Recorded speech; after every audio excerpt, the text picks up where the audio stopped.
That's 855-237-2346. That's 855-AF-RADIO.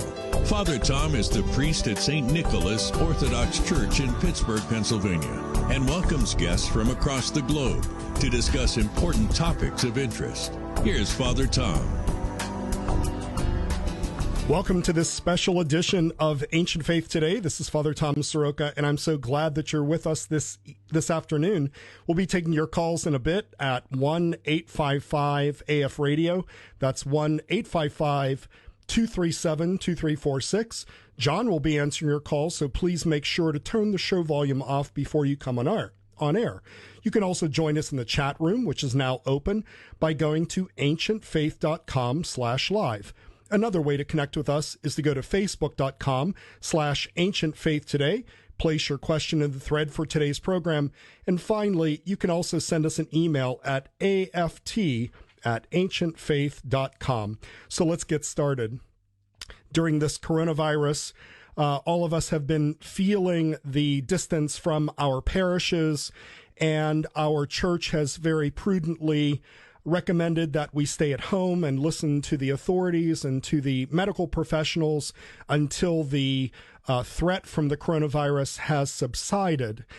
We were very fortunate at the beginning of this crisis to have His Beatitude Metropolitan Tikhon with us on air to talk about some of the implications of the church life and changes that were going to be made. And now that the Holy Synod of the Orthodox Church in America has come up with a plan to look at how can we begin to think about preparing our churches and ourselves for going back into the church. We are honored and privileged to have His Beatitude Metropolitan Tikhon, the primate of the Orthodox Church in America, with us again on the program today. Vladika Tikhon, welcome back to Ancient Faith Today, and Christ is risen. Indeed, he is risen. Thank you, Father Tom. It's a great joy to be back with you and with all our listeners. Well, I'm so happy that you are with us. And the most important question is, tell us about your health. How are you feeling? And how's everything going for you during this pandemic? I know the last time you were with us, you were quarantined because you were around someone that had the coronavirus. How are you doing? Well, thank you. Thank you for asking. And by God's grace and thanks to everyone's prayers, I'm doing well. I was indeed, at the last time we spoke, in quarantine at the Chancery on Long Island. I stayed there for about 3 weeks in that a rather strict quarantine. And after that, I moved to where I am now, which is St. Tikhon's Monastery, where I had to remain in quarantine for a number of days as well, since I left the state of New York and was coming into a closed community. I quarantined myself out at the Skeet, which is a small building outside, on the grounds of the monastery, but still fairly close. But since then, of course, I was able to reintegrate into the community, and thank God we're all in good health here and holding up as best as can be expected during these very strange times. I think perhaps like all your listeners, I've personally wrestled with a lot of very, I think, intense internal feelings and responses to the sort of atmosphere we're in. And because of that, trying to adjust my own life, not only spiritual life, but also just the daily manner of my daily routine. I think we're all struggling with that. And, I'm blessed to be in a community with my brother monastics, but it's definitely not the same now without all the pilgrims, without the seminary community, and without people in general. There's a definite sense that life is not as it was before. And I suspect that's very similar to what our listeners may be experiencing. Families trying to not get in each other's way, couples trying to handle not having the time they normally spend at work, and single people who may have limited social outlets. It's all a new layout for us, I suppose. Yeah, yes, for sure. Absolutely. And I think everyone, it seems like as time moves forward, everyone is beginning to feel the stress of it and trying to adapt to this new way and hoping that it won't last that long. And of course, the temptation is always maybe to spring forward a little bit too quickly. So, Your Beatitude, as we have just come off the Bright Week and Pascha, and before that Holy Week, I know that you had just mentioned that you were basically quarantining yourself at St. Tikhon's Monastery, and then I believe that you started to begin to serve the services sometime during Holy Week, and then, of course, Pascha at St. Tikhon's. I believe that the monastery, of course, being a monastery, according to the guidelines of the OCA, was closed to the public. So tell us what that was like. You know, you are a public figure. You are the leader of the Orthodox Church in America. Hundreds of thousands of Orthodox Christians in this country, in Canada and Mexico. And so because you are this public figure, you're always around people. What was this like? We, you know, as a priest, as a parish priest, that's the day that I look forward to have so many people in church, you know, finally to have the church packed and this explosion of joy. What was it like for you to be at the monastery, you know, virtually alone with a few of the priests and monastics to serve Holy Week and Pascha services? Right. Well, I think in some ways that one word, it's not a liturgical word, but one word I've kind of come back to is eerie. It's very eerie. Not the liturgical services, of course, but just the atmosphere, you know, just it's very eerie to be even in a community, you know, where, for example, you know, the dean of our seminary, Father John Parker, and his family, and several married students and some dorm students are literally also more or less adjacent to the grounds of the monastery. And, you know, if I happen to pass by one of them on the street as I'm going from the skeet to the monastery church, all I can do right now is wave from my car. We did shout "Christ is risen" a couple times, but you know, it's a very odd thing. You know, I think I've also seen more people in Zoom meetings than I can count at this point, and it's sort of created a really paradoxical situation where, you know, we have all these amazing new ways to connect, or not new, but we're using more ways to connect, have human contact, but it's also kind of emphasized that it's virtual contact, which highlights, I think, our physical separation. So for the services, that's, I think, you know, amplified even more. You know, so as you said, I started serving, I believe, on Lazarus Saturday. I served I think Bishop Alexis. I served on Palm Sunday. That was my first service. It's been a while. It's been so long. I can't remember exactly. Sure. But I was at the monastery more or less through all of Holy Week and all Bright Week. I served a lot of the services in Holy Week, certainly from Wednesday through Pascha itself, and then Bright Monday as well. And then I was in attendance at all the other services, but others served, like His Grace Bishop Alexis, and the monastics, Father Sergius the Abbot, and the other higher monks. And it was, so I guess what I'm asking, Your Beatitude, is, you know, in serving those services and again being around a lot of people and not, you know, at this time not having a lot of people, besides the themes of the passion and the resurrection of Christ going through your mind, did you have any thoughts about, well, this is, you know, did you think about all the parishes that are under you all around the country, all around North America, that were either closed or you know, empty like that? What kind of thoughts were you having about that?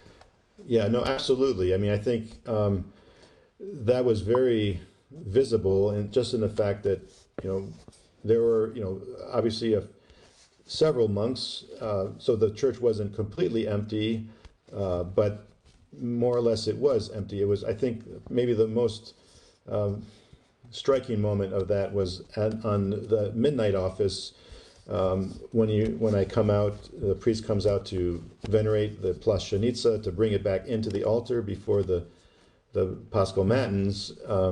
Normally, the church is usually packed with people, and it's hard to even get around the shroud to do the censing. Right. And Right. everyone's dressed in their most beautiful Paschal dresses and fancy hats, and there's this excitement that's in the air, and it was definitely very odd to be sensing around the Plashenitsa with literally no one there. I had at least two subdeacons, and they were going with me, so it's more than maybe some of the other clergy had, but still it was a very striking moment, but a reminder of the absence of people. And and I said this several times at the end of the services.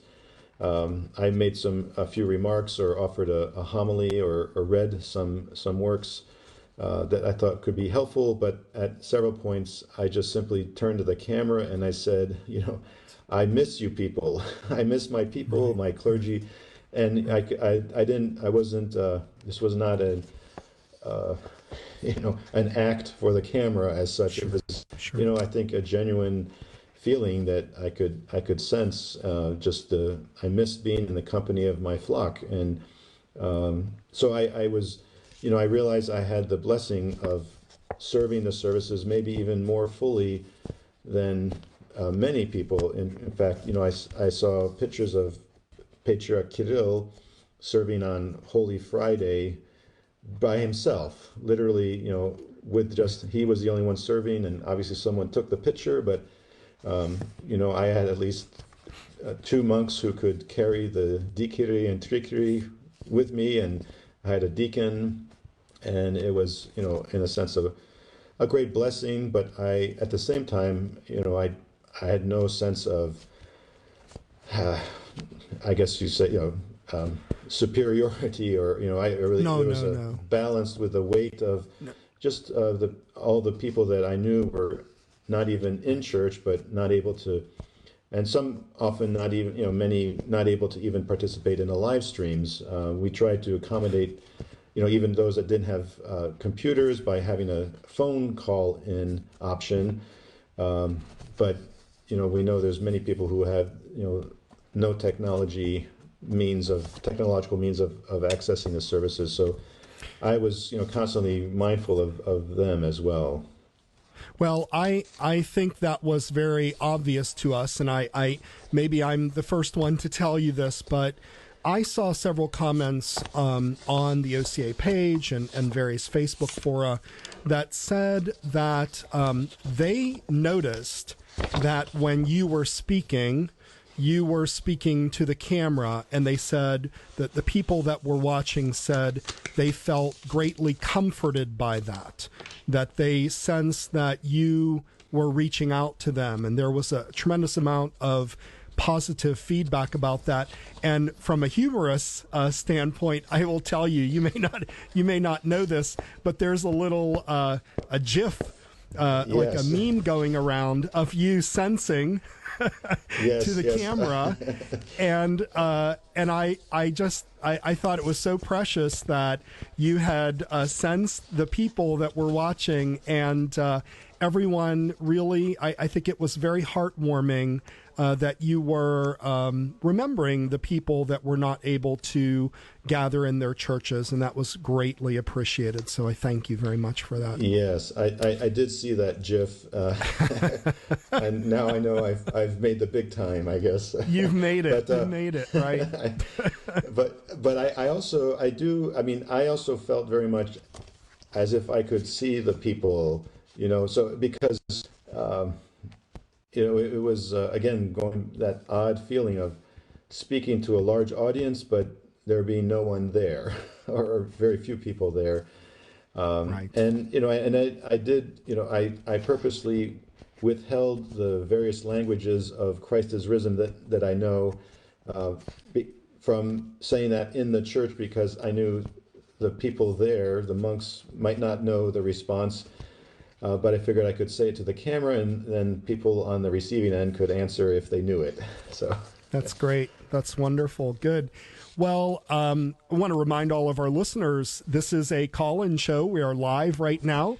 We're also streaming on Facebook and on YouTube, so thank you to AFR for making that possible. 1-855-AF Radio. That's 1-855-237-2346. His Beatitude is here. We're speaking to him about guiding the church through the pandemic. And of course, your Beatitude, this is not just an American phenomenon. This is happening all over the world. And it was reported on the OCA website that you had several conversations with very important church leaders around the world. Among them, you had I believe, a phone conversation with His All Holiness Patriarch Bartholomew of Constantinople and His Holiness Patriarch Kirill of Moscow regarding their experience and their church's situation with the pandemic. Is it possible that you might share a little bit about those conversations, and we could just listen in on a little bit on some things that were said? And also, what are the states of the churches around the world? What have you heard regarding the other primates and the situation with their local churches? Sure. No, I'd be happy to share about those conversations. They were both very brief, but very warm. It's one of the few times in my recollection that we were able to speak one-on-one without a large retinue of assistants and staff, and outside of the formal setting in which we normally meet. When I talk to the patriarchs or primates of other churches, normally it's in a room with lots of reporters or clergy and bishops, and it's not very infrequent to have an opportunity just to speak one-on-one in this way. So it was really comforting for me and touching to speak to my elder brothers in church leadership and to really meet them on a very human level. And I got the same sense from them. They were obviously both, Patriarch Kirill had just finished celebrating the vigil for Palm Sunday, and he was by himself. He spoke in English. I had a translator ready to help me if needed, but I didn't need the translation. He spoke in English, and wow, that's great. And he knows English very well, but he often will ask for a translator just in case. But it was very open and no sense of ecclesiastical posturing, just simply human encounter between men who happen to be leaders of churches, but also living through an experience with their clergy and faithful, in fact, the entire world, an experience that's sort of new and unusual. So we, these are two separate calls. I spoke to them one-on-one on two separate days, but we inquired about each other's health and the state of our respective churches. I also asked each of them if they were willing to just offer a word to the faithful of the Orthodox Church in America. Patriarch Bartholomew just simply emphasized the need for all of us throughout the Orthodox world to have patience during this time, and Patriarch Kirill just encouraged us to continue the good work of our forefathers. I had mentioned to him that the previous day, the day before we spoke, was the actual date of the signing of the Tomos of Autocephaly. He acknowledged that. He knew, he was aware of that, and he said that he had remembered us and prayed for us in our church on that day, and encouraged us to, as I said, to continue the good work of those that went before us. So that was, it was a really moving moment for me. Patriarch Kirill himself said that he was moved that I called him, and the calls were maybe 5-10 minutes at the most, but it was just a really inspiring moment for me, and I think hopefully inspiring for our faithful and our clergy, just to be mindful of our kind of unity in the faith during this crisis. So that, and you Right. certainly asking about the churches throughout the world. As we know, that different regions are affected in different ways, and it's the same with the church populations in those regions.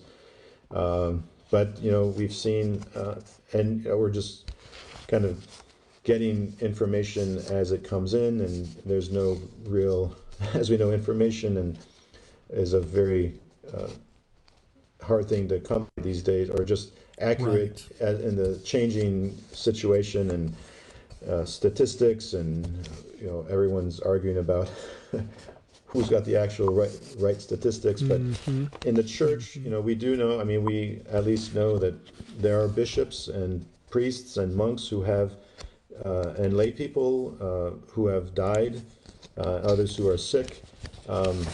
But some churches maybe are more affected than others. The Church of Russia, in particular, we've been hearing reports of many hot spots as such of the virus. So I certainly think we need prayers for especially those who are afflicted more profoundly, but certainly to pray for all those in the churches throughout the world is an important task for us today. Indeed. 1-855-AF-RADIO. That's 1-855-237-2346. We'd love to have you call in and ask questions of His Beatitude. Your Beatitude, we have in the chat room a couple of questions that I think in a way require speculation. And that is, so that's going to be tough because you were talking about data. And Nathaniel is asking, are there any permanent changes that we should expect to our church after things have gone back to, quote, normal?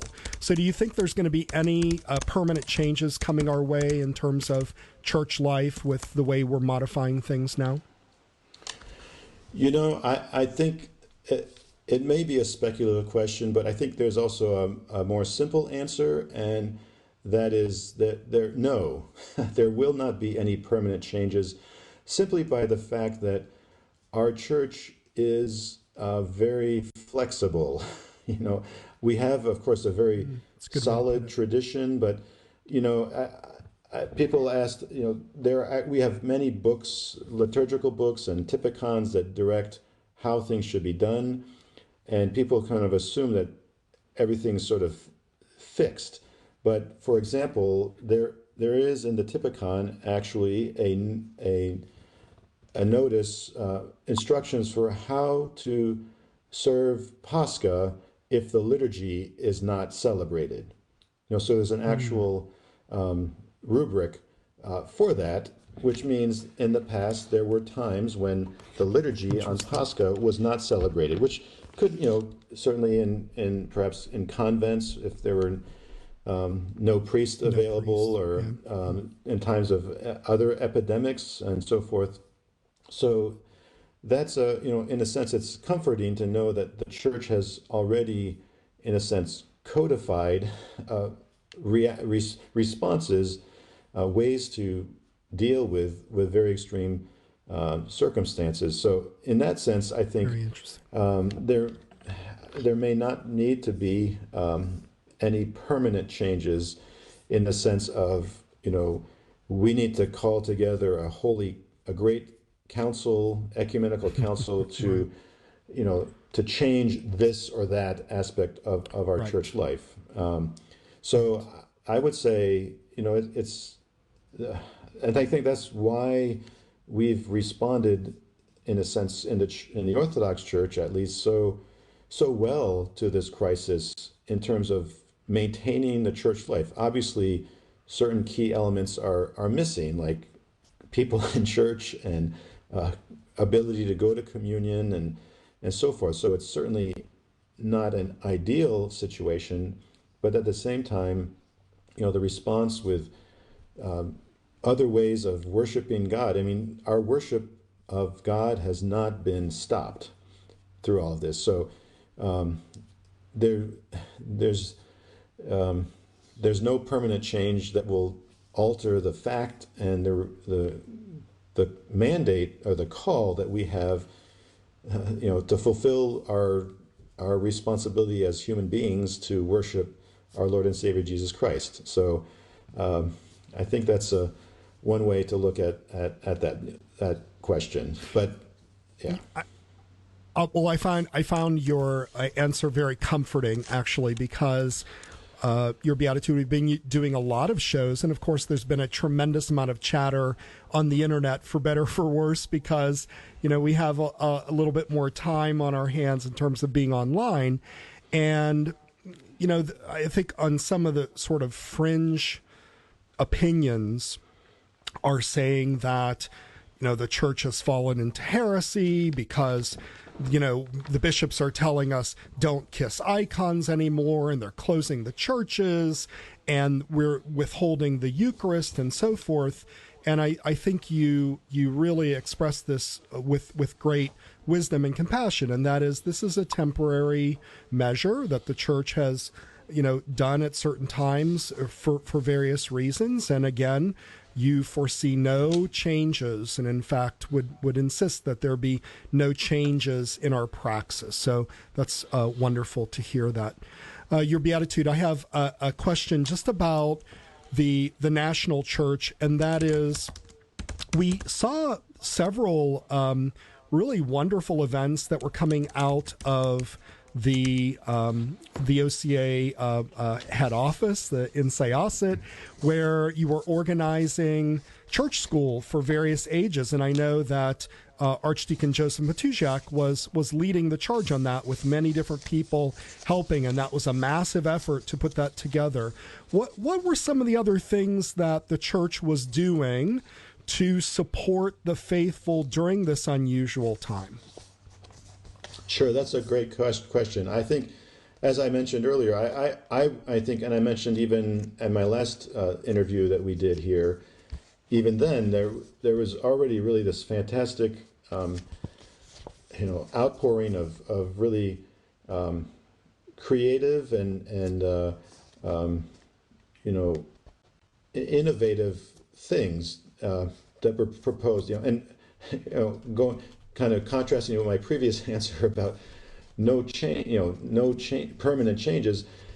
We obviously, in the Orthodox world, we're sort of allergic to this concept of innovation. That's one thing that gets us all nervous when someone says, I've got an innovative thing to offer here. But in this context, the creative ways that we've taken our unchanging tradition and managed to bring it to the faithful and to those who had no access to the churches, I think was, for me, really inspiring, not only from the clergy, who did all kinds of different things with their teaching and outreach methods, but even the faithful. I've heard several examples of faithful, someone who put together kits to mail to families with a candle, some charcoal and incense, yes, and a few things, sort of like a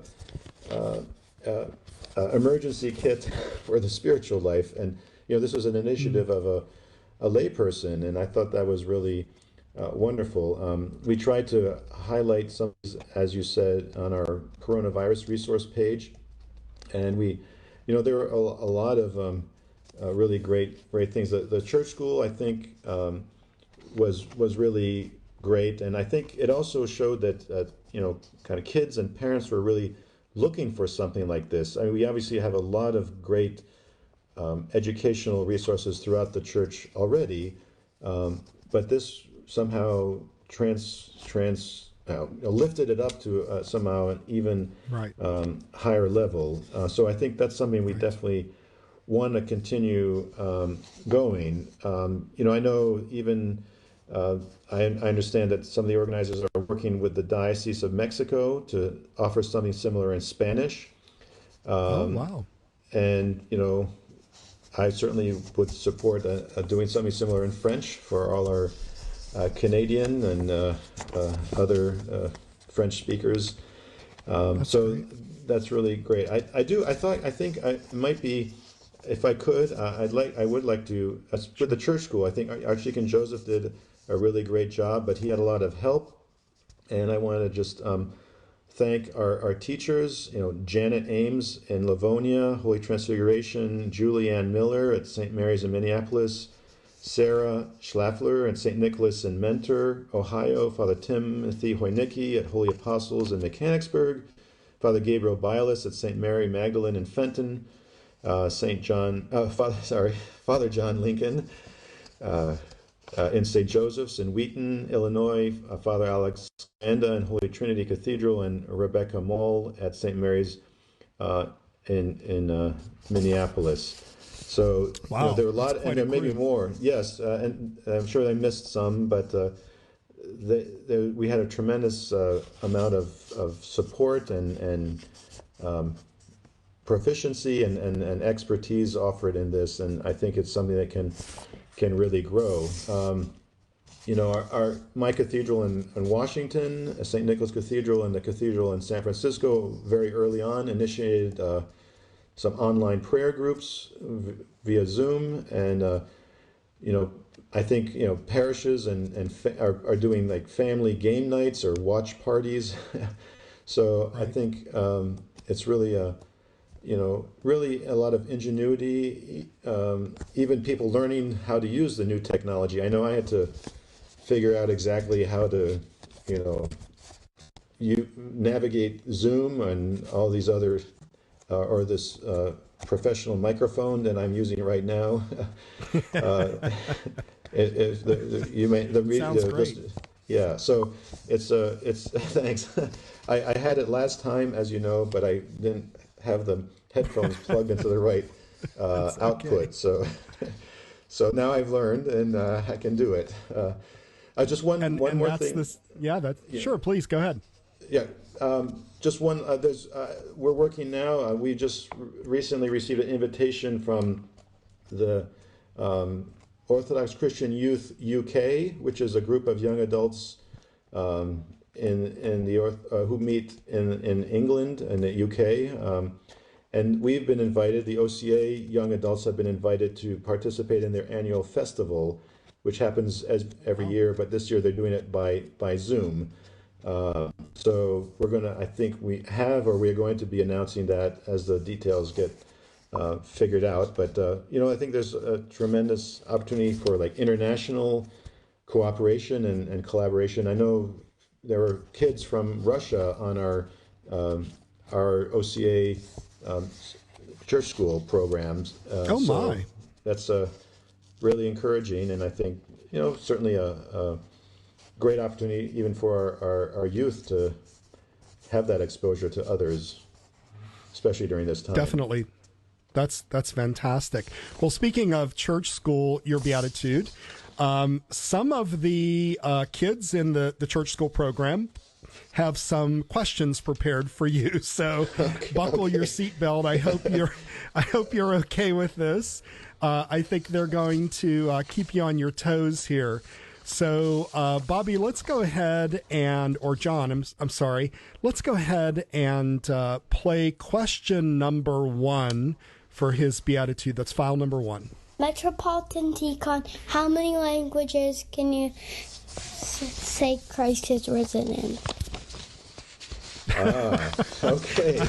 Yeah, you asked for it because you said that yes. you were using different so languages. How many? Yeah. Well, I'd have to sit down and count, but I would guess probably around 20. 20 might be a good number. The last one I learned was Icelandic. Kristur uprising. I might not be pronouncing it exactly right. Uprising, maybe. It's 2 P's. So, Han vissulega uprising is the answer for all of you Icelandic people out there. So I think, and for this year I tried to actually learn, as you may know, there are several Aleut and Yupik Tlingit languages, not a single language in Alaska. There's many variations, so I tried to. I think I did a few of those on the camera. Some I wasn't quite ready to do. They're some of them are quite tongue twisters, but some I think I managed. So I would say That's 20. Wonderful. 20. That's pretty good. That's pretty tough. So you have a very good memory there. Your Beatitude, I have another question for you in terms of the way that the church itself is responding. Of course, the United States is a very large place. And so in the Orthodox Church in America, we have many dioceses. In America, there are many jurisdictions. And each bishop is handling this somewhat differently. I guess the question is, and I want to try to frame this a little bit, because the internet seems to make our world seem a little smaller. And that is, we can find out what somebody in California is doing, or people in California can see what somebody in New England is doing. And, it's difficult because different dioceses and different jurisdictions are responding in different ways. So it must have been very difficult for you and all of the bishops to make those decisions. So can you tell us a little bit more, especially in the places where, for instance, I know in your diocese, and I don't mean to say this in any disrespectful way, in the Sure. Diocese of Washington, in the Albanian diocese that you are locum tenens, in the Diocese of New England, you did not permit any services at all except in the monasteries and in the cathedrals. And I'm sure that must have been very difficult on the priests and the people in those places. What can you tell us about your thought process when you were making that decision, and how difficult was that to actually communicate that to your flock in those dioceses? Sure. So yes, it was difficult. I for me, but I know it was difficult for everyone. And I think no matter what decision any of our bishops made on the local level, or what decisions or directives the Holy Synod issued collectively, it was certainly really an agonizing process. But I think I really felt that this was a collaborative process. So I know a lot of our bishops are meeting more regularly, perhaps with Zoom and the technology available, with their clergy. I know I met with all my clergy in each diocese twice now. First after the last set of directives, but also last week before this new set of directives, and I'm setting up another meeting with all of them plus the lay leaders next week. So I think there's been tension all along, as we all have felt, with the various directives and how to implement them, and but even among the clergy and the laity, there was disagreements, or some felt we shouldn't close at all, others thought we should close even more strictly. So it was to sort through all of that and to weigh, in at least for me, in my heart, and with all the other clergy, trying to knowing that none of this was in a sense an adversarial kind of thing, with the bishops are trying to impose something, or the lay people are rising up in rebellion, or the clergy are trying to do their own thing. I mean, I think it was really a painful collaborative process for everyone. But I think in the end it was a good outcome, even though it was painful. It's certainly no one wants to suspend services or to tell someone you can't receive communion because you're in an at-risk group. It's certainly not a pleasant thing and very, very painful. But, I do note, I think, especially this last round of directives that was issued by the Holy Synod, it's the closing or suspending of services and limiting them, the attendance, in a way was an easier decision. Just like we need to do this, so let's do it. We had to figure out how to do it, which was even more painful. But reopening is also complicated. But it was, I think, complicated in a much more positive way, because we're kind of looking at the light at the end of the tunnel, in a sense. We're now, instead of trying to limit, we're trying to say, how can we gradually reopen? And of course, we see from the secular world that there's a lot of tensions involved in that as well. But I think, again, this kind of goes back to our liturgical and spiritual experience in the Orthodox world. I think the directives that the Synod issued yesterday are really, it's like a roadmap. And we're all familiar with the roadmap concept, but especially in the church. I was reflecting on this last night when I came to serve Vespers. I went over to the Kleros and I asked Father Herman, who is coordinating the services, I said, is this a daily service? And that's a technical question. It means, are the hymns set up for a daily structure, or is it a great doxology or a vigil? But when he said, yes, it's a daily service, then I automatically knew what to expect, and the choir knows which books to use and how many stichira to sing at Lord I Call. Is there a glory verse at the Apostica, and so forth. And to me, that's in a sense what we've prepared on a broader level in terms of reopening our churches. It's a sort of a set of many directives, things that need to be done, following the civil directives, checking on people's health, figuring out the square footage of your parish, how old your priest is. All these things are like so many, in a sense, rubrical directives. And it may seem complex, as I always tell, when I was teaching anyway, I used to teach rubrics in the seminary, and that was sometimes the most confusing class for many students. Indeed. Because you need to know, there's like books about how to put the services together. So it's very complex, but if you know the principles, it's actually rather easy, I think. So, Vladika, before we go too far down that road in terms of opening up the churches, we do have a call from Crow from Joshua Tree, California. If you're there, welcome to Ancient Faith Today. Hi, how are you doing?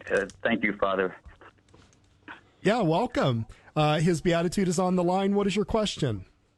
Thank you very much. My question is, in this time, I live out in Joshua Tree, California, and it seems a very spiritual time where people are coming to the desert in the last several years and experimenting with a lot of different spiritualities and different things. And I've been out here for basically since 2000, and several years ago, I was walking through the desert, and I said a prayer. I laughed about my wife. I thought about having a wife and me living out in the desert alone, and I thought I make so many bad decisions that, Lord, if I'm to have a wife, you have to bring her to my gate.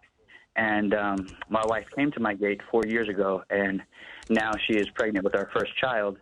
And in this time, it seems that there's still people striving to figure out all these things and not having answers. And I was hoping that there would be maybe in this time an opportunity for the church to actually build more churches. And I've been longing for an Orthodox church out in Joshua Tree, and for the people that seem to come to this area to the winter. So tell us where Joshua Tree. Crow, tell us where Joshua Tree is. Joshua Tree is in Southern California. It's about 3 hours southeast of Los Angeles and about 3 hours away from San Diego. Okay.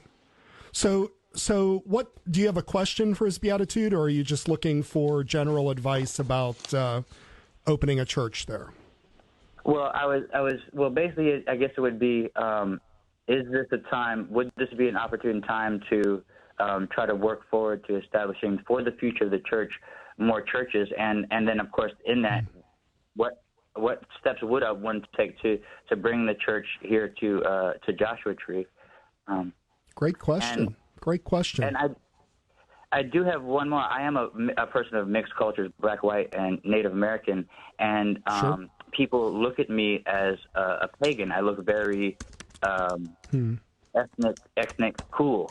And so they're quite shocked when they find out that I believe in Jesus Christ as our Savior and the Orthodox ways. And I'm always sending people to churches when they go back to their cities or their towns.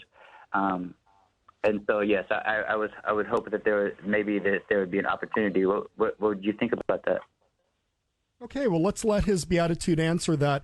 Your Beatitude, is this a good time to start opening parishes and doing the mission work and so forth? What's the plan there? So I would say, actually, paradoxically, even though we've been talking about closing churches and suspending services, that in fact this might actually be the time to open churches or expand our existing churches or plant, strengthen missions that may have been starting. So I do think, a time of crisis is often a time when this happens. I know, for example, just historically in our own Orthodox Church in America, in the Metropolia, back in 2017, 2018, also coming up in 2029 and 2030, there's going to be a lot of 100th anniversaries because a lot of churches seem to have started during the time of the First World War, during the time of the Great Depression. It's kind of, really, in a sense, inspired. I can't account for all the historical and sociological aspects of that, and I'm sure there's arguments that historians and sociologists and whatnot would put forward, but I think it's not a small fact, or not a minor thing, that during these times of great national or international conflict or trouble, misery and so forth, as during the Great Depression, that communities came together and built churches. So now we have also, in addition to physical buildings, of course, I think taking a positive spin on the live streaming and all these electronic means of Right. reaching out, that maybe there's ways of, even in a sense, I don't think doing more electronic stuff is necessarily the complete solution. In fact, maybe it's to do less of that, but to take advantage of, the direction we've been going, to, even though, of course, I think it's important, the suffering is real, so people we have seen deaths and infections from the virus. There's emotional, psychological, and financial tolls that have been taken. So we don't certainly want to minimize that, but I think even in the midst of all that pain is an opportunity for the meekness and love of Christ to be brought forth. And who does that? It's us. We do that. Right. And so I think whether we're in the desert in California or in Canada or in Utah or wherever, I think this is an opportunity to say, how can I bring Christ to this this area. And obviously, to do that practically, it's good to speak with a priest if you can in the area, or talk to the bishop who's in your geographic area. But even before then, to just see if there are other Orthodox Christians or people who are interested. And in your case, with this caller, if people are curious about who you are and why you believe in Christ, that's always I think, an opening for us to say, well, here's why. And you said, come to, right. Let's talk about it, or let's have coffee. And well, you can't have coffee now, I suppose, but maybe six feet apart, you could. Over Zoom. So I would say I would certainly think this is an opportunity to grow. Going back to even these ways that clergy have reached out to people in their own parish, I heard so many clergy say they've offered Bible studies or prayer meetings, and people have come that they hadn't seen in many years. So it's in a sense a way to reach out, and not that we want to necessarily again keep everyone in a Zoom meeting. Hopefully right. we can get back to real human interaction, which is also really crucial, to see real faces and taste real home-cooked food and the warmth of the sun when we take a walk in the park. I mean, we can experience some of those, but something's lacking when we don't have our brothers and sisters with us. Yeah, the streaming of services and the Zoom meetings and so forth have been a kind of a double-edged sword, because on the one hand, we're able to at least temporarily be together, but we know that that's not ultimately our Orthodox understanding of liturgy. But in a way, it has allowed seekers to peek into our doors, electronically speaking, and see what's going on there. And so from that standpoint, I think it's a very good thing. Crow, thank you very much for calling. We appreciate it. Next, your Beatitude, we have Mark from Washington, D.C. Mark, you're on the air with His Beatitude Metropolitan Tikhon. Welcome to Ancient Faith Today. Thank you. Hello, Father, and Beatitude. My question has to do with when we St. Nicholas Cathedral, where I go, is one of the most beautiful places in D.C., but it's not that large. And I'm wondering how we're going to deal with social distancing when we reopen the church in churches that are small in size. Mm-hmm. Yeah, that's a unique space, isn't it? It is incredibly tall and very narrow. And so your Beatitude, that's your cathedral. What's the plan for social distancing? Right. Well, that's a very good question. I can say I have not come up with a specific plan right now, but the first step will be, as we've expressed in the general directives that we've offered, that we'll have to take that space into consideration.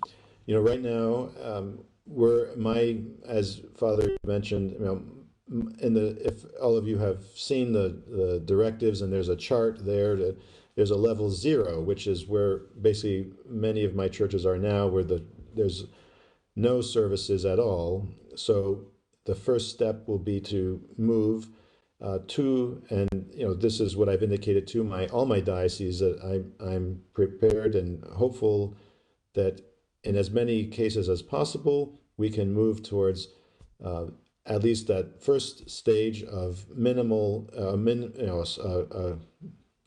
a small cohort, the priest with 3 to 5 people, again, depending on the civil directives and the actual circumstances, but certainly the space will have to be a good part, a significant part of that equation.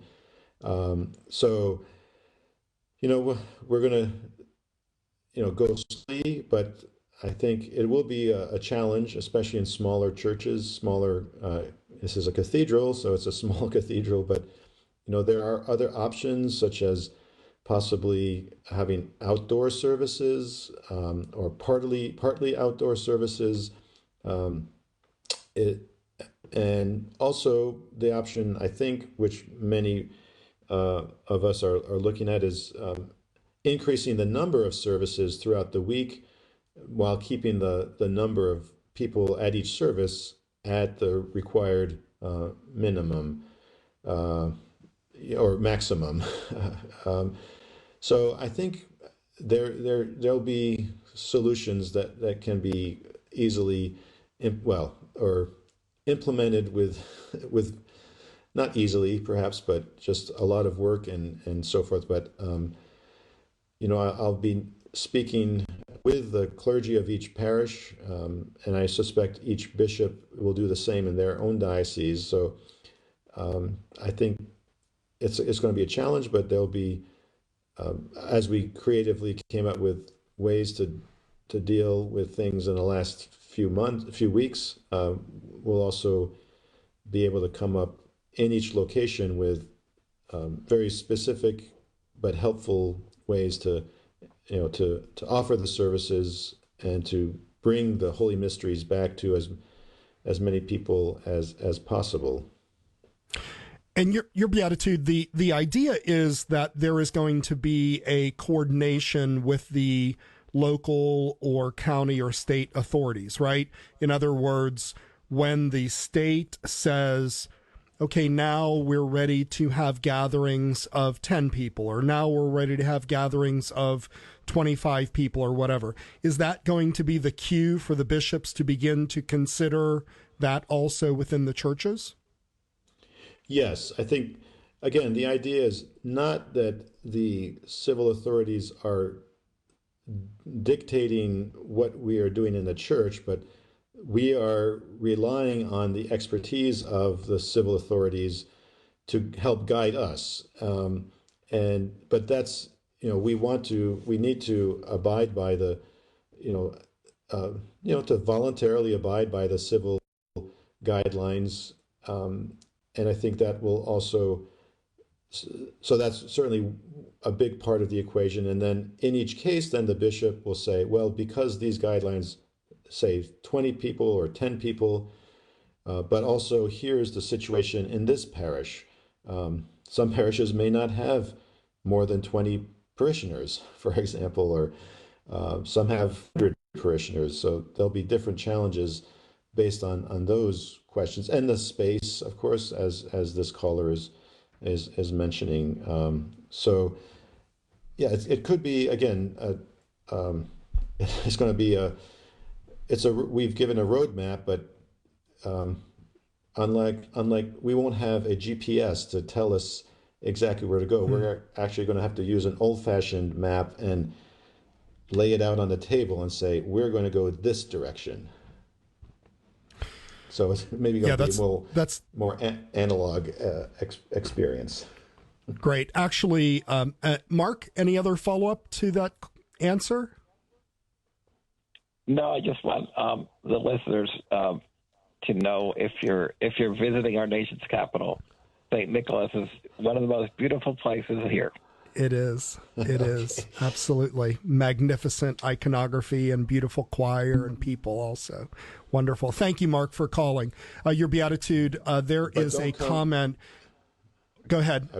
I said, don't come until we're able to accommodate you. Right. Yeah, not yet, but come when it's back open. Not to be a downer. Absolutely. No, understood. Yeah. Understood. This comment from Reader J in the chat room follows up to what you were just saying, and that is, your Beatitude, are you concerned about the external forces, that is, the civil authorities, imposing restrictions that require us to change our orthopraxy? So my commentary on that would be, for instance, there was an article going around yesterday, and I think it was somewhere in Tennessee, and apparently there were some health officials or somebody that said churches were allowed to open, but then it actually said they are not permitted to give communion.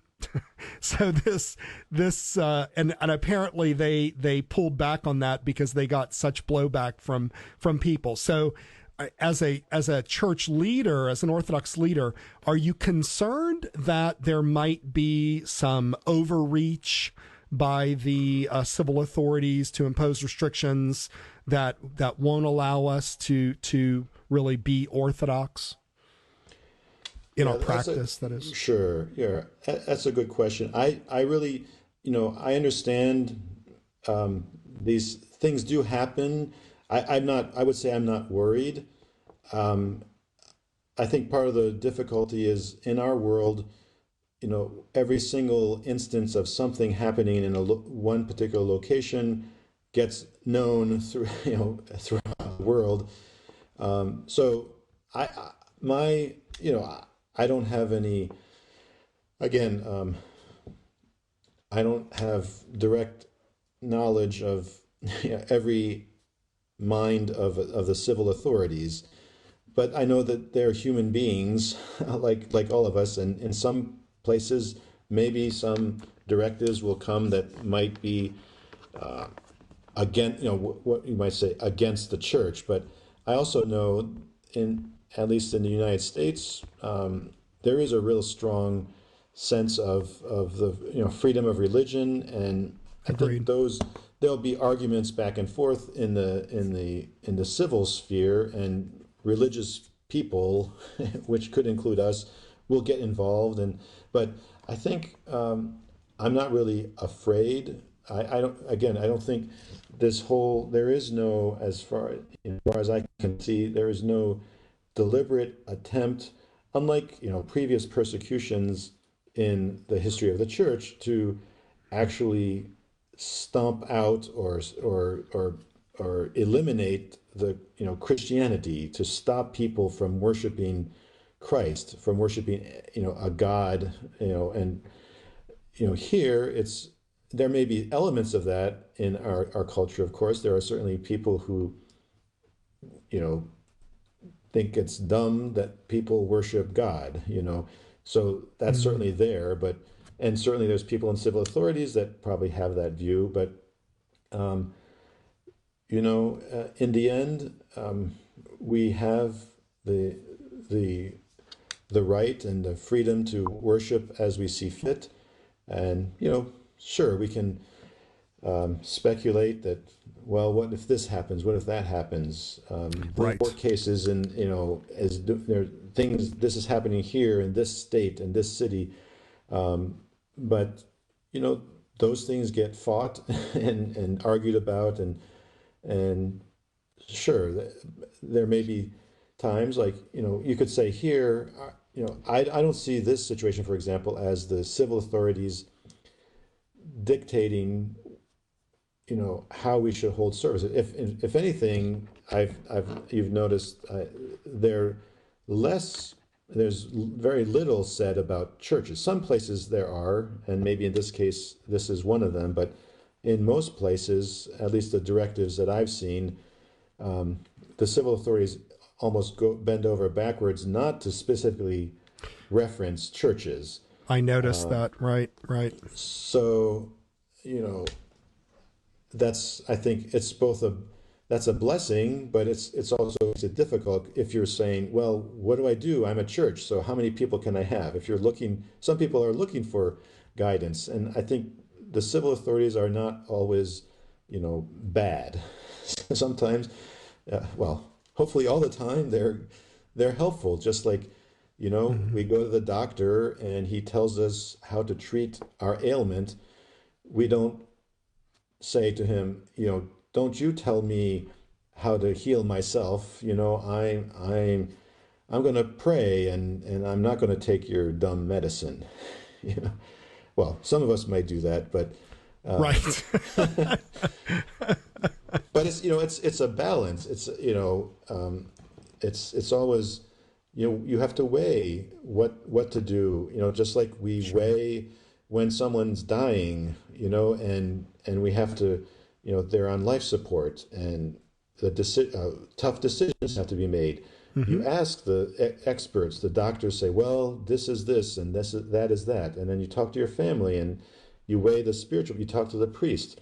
In life, all our decisions are very complex, and ultimately we turn to God in prayer to seek a clear word, a clear way forward. And we can, I don't think we don't rely completely on the civil authorities, but we don't disregard them completely. We just find a balance. Very good. Very good. Thank you, Your Beatitude. So I want to go back to the questions from the children, if you don't mind. Your Beatitude, we're at the hour mark, just a little bit over. Can we have a little bit more of your time? Is that possible? Sure. I'm available. Excellent. As long as you need me. That's great. Thank you very much. We appreciate it very, very much. We appreciate your time. Control room, let's go to the next question. It'll be file number 5, please. Your Beatitude, here comes a question from one of the kids. Les, I wanted to know how long you have been a Christian and how long you have served in the church, and when, how long did it take you to start being a bishop? Wow, that's an interesting... That kind of stuff really fascinates me. Bye. Wow, that's a great question. So how long have you been a Christian? How long did it take you to be a bishop? Those are great questions, and I'm really glad to hear that kind of stuff fascinates you. I don't know the name of this young man or young person, but I hope it continues to fascinate you, because that's why I returned to being a Christian, and why I'm serving in the church. So how long have I been a Christian? That's a very complicated question. I have been a Christian since my birth. I was baptized as a Christian in the Episcopal Church by my parents. So I could say I've been a Christian my whole life. But I did in high school, and as I got into college, I sort of had a turning away from God. I sort of left the church, left off believing in God. I had a lot of questions, maybe like some of our young people may even have as you're growing up. Why is there suffering, so much suffering, and where is God, and how come I can't see Him? I had a lot of questions, and so at one point in my life, I sort of followed. My father's a scientist, an engineer, and at one point when I was a very wise 11-year-old person, I said, I think one can either be religious or intelligent, and so I said, which shall I choose? And of course, I said, well, of course, I want to be intelligent. So I sort of summarily decided that at one point, and listened to wise people like a fellow classmate on a bicycle trip who told me or announced that our at the end of the day we had a bicycle trip and we had reflection time, and he said very profoundly, he said, the Bible is the greatest book of science fiction ever written.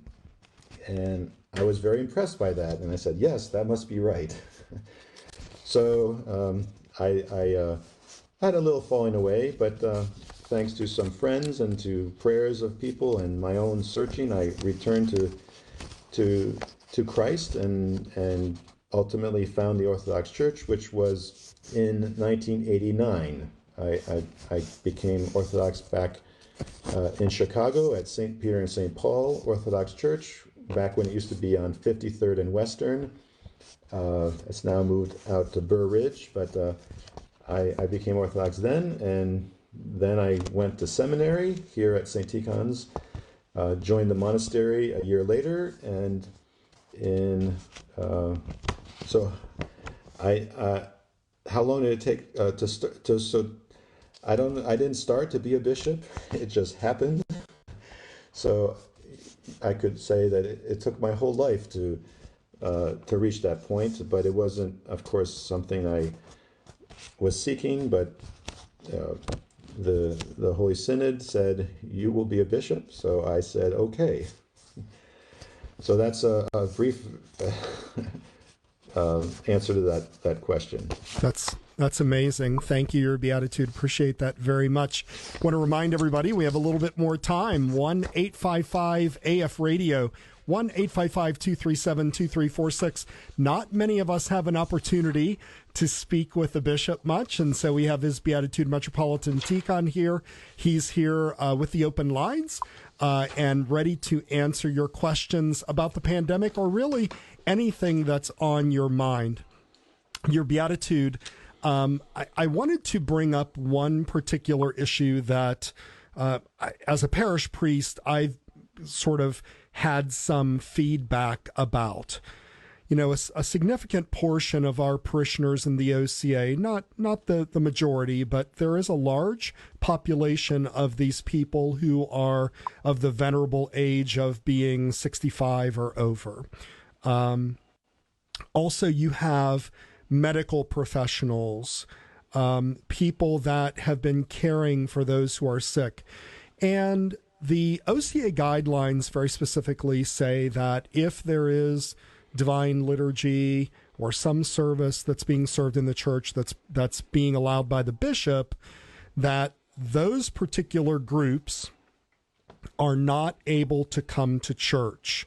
So, for instance, if they're medical workers and they've been around a COVID patient, they have to wait 14 days before they can come to church, and they're showing no symptoms after they've been around a COVID patient. Or people that have had COVID-19, that they have to wait that 14 days. So what I'm trying to express is that these people, and I will be very transparent here, they are feeling very affected by this being absent from the church. They're being affected by the feeling of being somewhat distant from the church, not receiving communion and so forth. And in fact, I did receive one message that came in. I'm not going to read the whole thing, but in essence, it said that this medical professional said, "I need the church now more than ever in my life. I've been caring for patients and so forth, and the church is telling me don't come, or is refusing or disallowing me to come." So I know this is a very sensitive issue, but I know that you're willing to speak about this and answer this openly. So that question is asked with a lot of respect. What can you say to those specific groups like 65 and over, medical workers that really have been, the doors of the church have been completely closed to them during this time, and they're feeling distant? What can you say to console them? Yeah, no, that's a good question, and it's one that I think all our bishops and all of us are struggling with and wrestling with, and I think it affects all of us in a way. It's not even, we've sort of singled out, unfortunately, certain groups, but at some point, almost no one is allowed in the churches, or because the initial stages at least, and I think so. Obviously, the simple answer is, let's pray and work for a speedy process that brings us back to normal church life. But obviously, that might be longer than we would like, that process. So, what to do in the meantime? I think there's several things. I think first of all, I think what's difficult for many people, including me, I would say, I really had to reflect on this when I was in a more strict quarantine at the Chancery, and I, even though there was one other person there, I could have served a liturgy, but I did not, and that 3-week period really helped me to reflect on a lot of things, but just on what the concept of what is the church? Where is the church now that I'm, thank God I had a TV set up in the chapel with the Elwood City services streamed there, so I could see the church. I could see, here it is, and I'm in my own chapel. But it was, something, definitely a sense of missing something very essential. And I think ultimately that's what all of us are feeling, but more particularly those who are, in these higher risk groups that are more specifically being singled out and told, please don't come to church. So I think the question is then, what is the church? Where is the church for me in this context where I can't go to church, I can't receive communion? And I think that goes to two things. One is our actual communion with Christ, which is what the church is, isn't it? It's not the building we know. It's not even just the moment that we receive the precious body and blood of Christ. That's certainly the most sacred and grace-filled moment, but it's a very brief moment. If I'm a parishioner receiving communion, that takes maybe 5-10 seconds as I come up to the chalice and receive communion. But there's a whole lot that goes before that and a whole lot that comes after that. There's the process of preparing for communion, which includes our life as Christians, what I'm doing, and so in the cases, for example, of healthcare workers and other essential workers, you are living a Christian life. You're living the gospel by sacrificially caring for people that could, infect you or even kill you, to put it bluntly. That's the, what higher form of life in Christ that can there be than that, right? Than to literally lay down your life for your brother or for your sister. So I think that's important to remember, especially for those who are doing those things, that that service that you're offering is communion with Christ. It's fulfilling his commandments, which we know are also life-giving. The life-giving commandments. Those aren't just words. We know the mysteries are life-giving, but so is the Word of God. So is sacrificing, showing love, even in a painful way. That is an expression of your communion. It's not an expression. It is communion with God. And we have communion. I think Saint Mary of Egypt has been used a lot throughout this time as an example of living without communion. But I think sometimes it's forgotten that there were the 47 years between the first time and the last time that she received communion.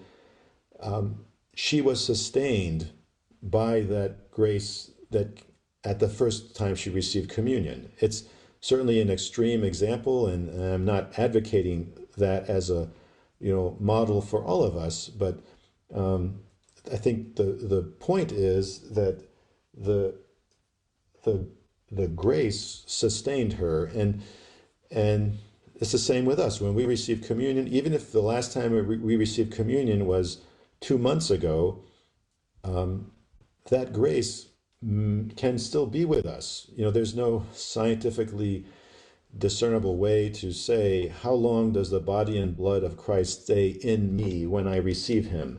We don't specify that, but it's a mystery. But it's also a mystery doesn't mean just something we can't explain. It means a reality that's sustaining us. So I think that's important to remember, even as a way to kind of get through this difficult time. And then the last thing I think I'll say on that is ultimately a lot of this has to do with loneliness. I think we're all struggling with loneliness. And it's maybe not even so much about, I think when people say, I need communion or I need to be in church, it's a deeper longing than simply the actual movement of receiving communion or going to the church to open the door and sit or stand in this corner or that corner. Those are all, of course, real ways that we live in the church, and we certainly hope to return to that. But we're also in the church now, and we all experience loneliness, and being with other people in church is one way that we feel less alone, and being in communion directly with Christ is also another way that we kind of dissipate that loneliness, because of course it's really ultimately only Christ who can heal us of that loneliness, which is a brokenness, and we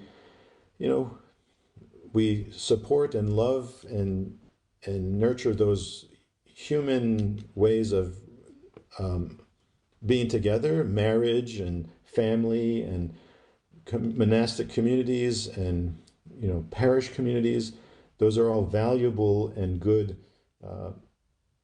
things to have in our lives, but we all know, even in a very good marriage, there can be loneliness. There can be, fights and sense of not knowing our partner and our spouse. But we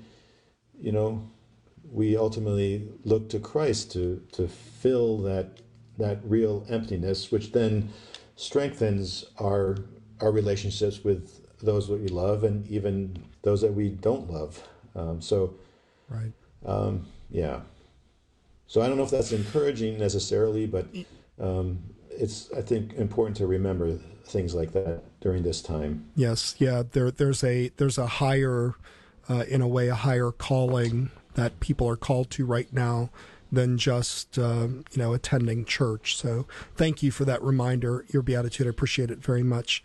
Your Beatitude, we want to go to another question from the kids, and then I have one more question for you.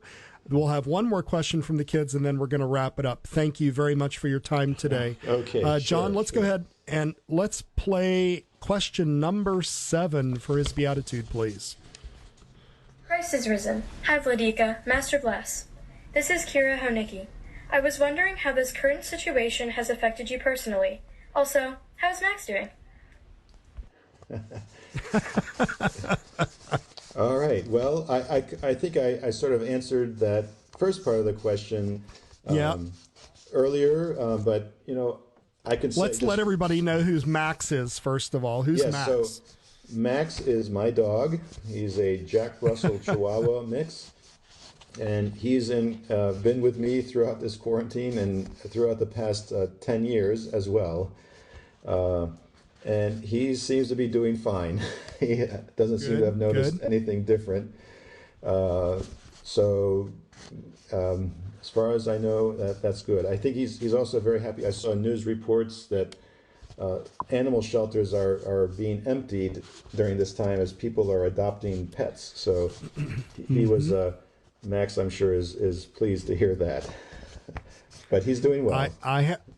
I have to say, our family is one of them. We adopted a new pet 7 days ago. So it's been an interesting, his beautiful dog, Nico. We call him Nico because our church is St. Nicholas. So Very nice. Very nice.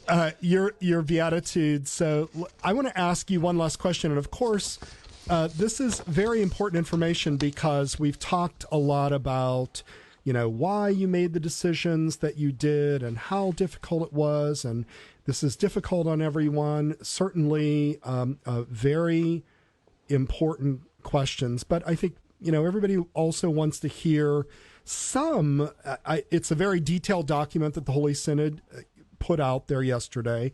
But can you give us a basic overview, if you would, please, of what's the plan moving forward? I know we can't talk about timelines because the country's all over the place, but what does it look like when a church will start to reopen? What steps will they be able to take to get from, completely shut down to then reopen and back to normal, however long that's going to take? What are some of the stages in between that? If you could help us understand that, please, I would appreciate it. Sure. Well, so as you said, we have, listed in, there's an actual chart, and I know maybe you're not necessarily asking about the chart itself, but I think the chart is there in a sense just to provide the basic parameters, and then there's all the different detailed guidelines that would affect how a parish goes from one stage to the next. But I think in terms of the actual, how does it work, I think part of the answer is we'll figure it out as we're going. And that's not necessarily a way to get out of answering the question, but I think in a way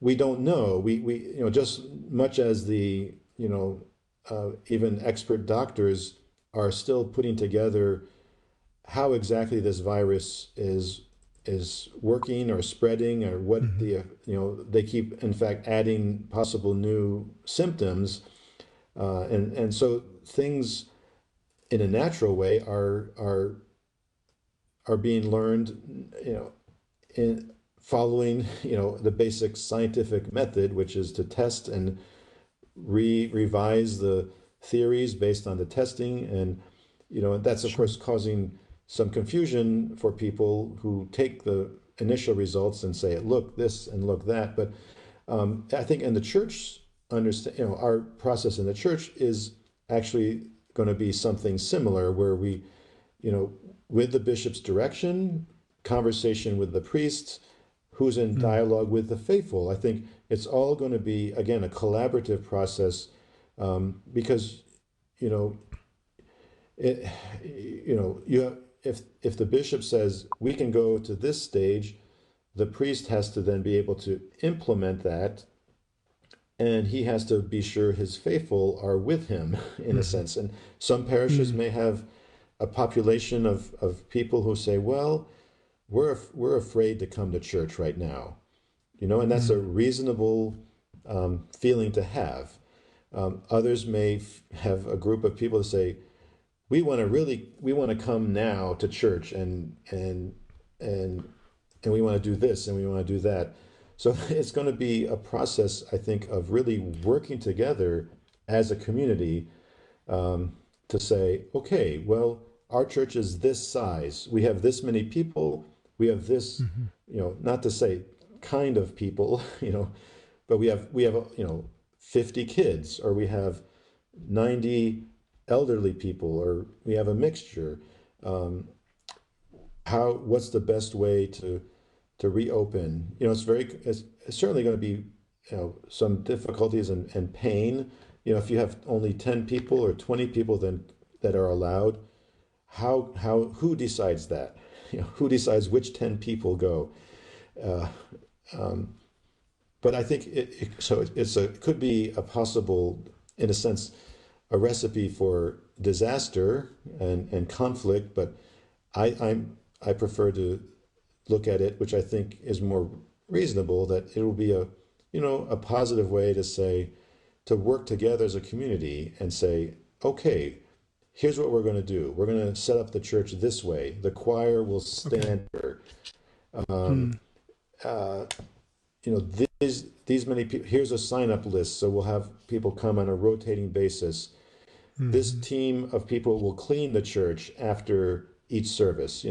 Again, it's like very complex and detailed things that need to be done, but I think in a way that could generate, a real active parish or community or mission, and then and then the bishop working with the diocesan administration and the parish, more or less can bless, say, well, your grace, your eminence, we've done this. Here's the question. We've answered all the questions, and here's where we are. May we do this next stage? And I think the hope is that we keep going until we reach that point where we're fully open.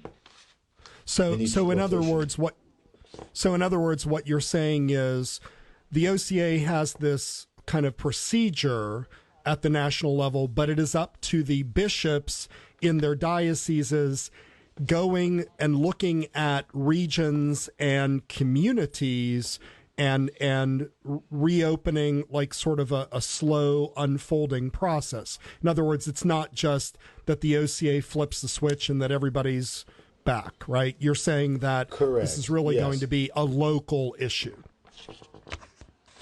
Yes. So I think, and that's what, that's exactly the thing. And it should be also understood that, not everyone will be at the same stage at the same time. And some, depending on how things develop, we've been told that in the fall, perhaps the virus will return. So it may, this model that, this roadmap we've presented, and we've stated that in it, it may be necessary to go backwards. We hope not, but it would be easier to go backwards and say, like, okay, we're at stage 5, but there's been a hot spot in our city, so we need to step back to stage 4, then the plan is already there, so it would be easier to navigate. Very good. Your Beatitude, we have another caller. We have Efstathios from Brooklyn. Efstathios, Christos Anesti. Christos Anesti. Welcome to Ancient Faith Today. His Beatitude Metropolitan Tikhon is on. What is your question? Your blessing, Beatitude. I wanted to know. May the Lord bless. I wanted to know if there is any idea, a rough estimate on when just a regular Joe can commune like me, or perhaps maybe we're waiting for the once the vaccine is out, perhaps things will get a little more normal. Well, I think we certainly, we hope for a vaccine, but that's not necessarily something we will wait for. That's a broader question or broader issue, but a regular, I think the idea is that very soon a regular person could commune. There's various ways of accomplishing that, even normally, with even priests going to the home.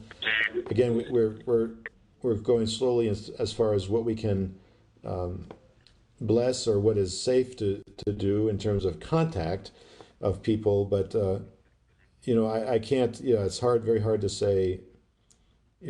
By this date, by July 10th, you will be able to receive communion. But I think the definite direction is in opening up the churches and increasing the number of people who can even come to churches. So I think depending on you're in New York, of course, so that's a very difficult place to be right now. So it will depend on the local circumstances for you in particular, but in general, I think we can, we'll slowly expand the opportunities for people to return to church, and hopefully that can be done in a safe and healthy way for everyone. Evstathios, any other comments or questions? I think he answered my question. I think we just don't know, and we're just hoping. Hang in there. Just be patient. It will come soon. Thank you for calling. Appreciate it very, very much. Your Beatitude, we have one last recorded question. Okay. This is probably the hardest one you're going to get today. Okay. John, how about number 2 here? Metropolitan, what's your favorite dinosaur? What's your favorite dinosaur? Okay, well, I can actually say, I would say, let's see, I would say my favorite dinosaur is actually the official dinosaur of the state of Colorado, which is the Stegosaurus. The Stegosaurus has these really cool plates on the back, the little plates. It was a herbivore, I think, so it wasn't mean like the T-Rex or the Velociraptors. So Max also approves because I believe they had about the brain about the size of a dog, so that's a good thing. And also it was one of the inspirations for Godzilla, so that's important to remember too. So that's good. That's my favorite dinosaur. Very good. Thank you very much. Your Beatitude, I'm so happy that you were able to join us today, and we're glad that you're well. I know that everyone is anxiously awaiting coming back to church. People love their churches, and they love their priests and their bishops, and they want to be together again. And I know we have to be patient. Your Beatitude, any last thoughts before we close out the show today? Well, just to thank you and to thank everyone for their prayers during this time. It's been a trying time for all of us, but I know we've also reached the Feast of Holy Pascha, which I think has inspired us, even in these difficult situations, to kind of rejoice in Christ and to taste the new life that is given to us. And I remain hopeful with all of you that we will indeed be able to express that as fully as possible in our churches and in as we move forward towards this hopeful process that we're engaged in, and ask the Lord to guide us in that path. Thank you very much, Your Beatitude. We appreciate the time. I know that you have many, many things on your plate. Nothing's probably slowed down for you at all in terms of being the primate of the church. But thank you very much for your guidance, for your wisdom, for your archpastoral leadership as we continue to navigate this very difficult and unprecedented situation in our land. And we really appreciate your time today. Thank you very much, Vladika. Well, glory to God. Thank you, and Christ is risen. Indeed, he is risen. We want to thank His Beatitude Metropolitan Tikhon for being with us today, for everybody that called in, for those who are in the chat room, for those who are sending in emails, to John and Bobby for engineering the show today. We appreciate you very much. Just a few final thoughts here. We want to remember that this unprecedented time called for unprecedented measures by our church leaders. Even though it's very, very easy for us to sit back and to critique the decisions that they've made, very difficult decisions, we have to be empathetic and sympathetic for their position of trying to make some very, very tough calls. We would ask that you would be supportive of them, that you would be patient, that you would pray for our bishops. No matter what jurisdiction, you would pray for our priests. Pray for your priest that he is able to serve all of his people and make sure that everyone is being taken care of. Also remember to financially support your church if you are able, if you have not been adversely affected by the coronavirus and by this economic crisis in our country. If you have, churches and people, of course, should be reaching out to help them. Finally, we want to ask you to be patient and to pray for an end to this virus and to remain faithful so that the day will come, God willing, very soon when we will be back in our churches and with one another, worshiping God together. And that's our show for this afternoon. Remember to like us on Facebook at facebook.com/ancientfaithtoday. Share out our program after that's posted and give us your feedback. Contact us with any ideas or persons or topic that you might want to hear about or from. Join us this coming Tuesday evening as we talk with Father Hratch Sargsyan and learn about what we know as the Armenian Genocide, where millions of Armenians and Greek Orthodox Christians perished at the hands of the Ottoman Turks. Good day, everybody. Christ is risen.